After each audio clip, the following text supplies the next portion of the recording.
It is challenging in some ways to reconcile being an environmentalist and a fashion model. Obviously there's some aspects of the advertising industry, consumerism, that conflict with, environmentalism or ecological health. But I have to say it's been getting a lot easier in recent years because there's, everyone knows there's an increasing awareness in the industry about our responsibility to be more responsible with natural resources and the impact of the industry on the environment. So I'm really, appreciative and optimistic that the conversation is starting to happen, and that these types of questions are starting to come up on interviews instead of, what kind of underwear I wear, or, what kind of, things like that. I think there's been an evolution, and I'm optimistic about that. So I went to university and studied ecology, and my thesis project there was the conception of an ecological field station.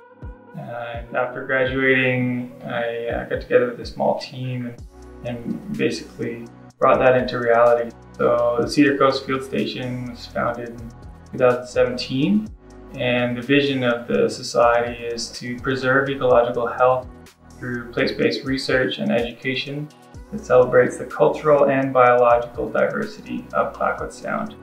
Clayoquot Sound is where I live and I call home. It's also a UNESCO Biosphere Reserve, and it's a really incredible place to kind of focus that type of energy. Yeah, I mean, when I think about on an individual level with sustainability and fashion, I think it's good to go back to the basics. When I grew up in school, we talked about reduce, reuse, recycle as a kind of a slogan, and I think the order of those things is really important. I think the most simple thing we can do is just using less, just buying less clothes, basically, which can be a challenge, when we talk about advertising and stuff like that, obviously, but that's kind of an obvious one. Reusing what we have, reusing old clothes, buying secondhand, stuff like that. And then recycling is a huge thing that really has come to the forefront in the fashion industry, using recycled materials. There's a lot that we can be doing to be making, a more sustainable world, a more sustainable lifestyle. There's obviously some really big things like transitioning to renewable energies. That sort of thing is going to happen at the governmental scale.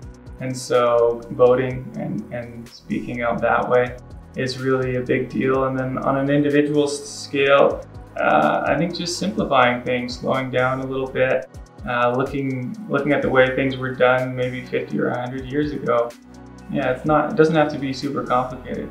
It can really just be a matter of simplification and slowing down.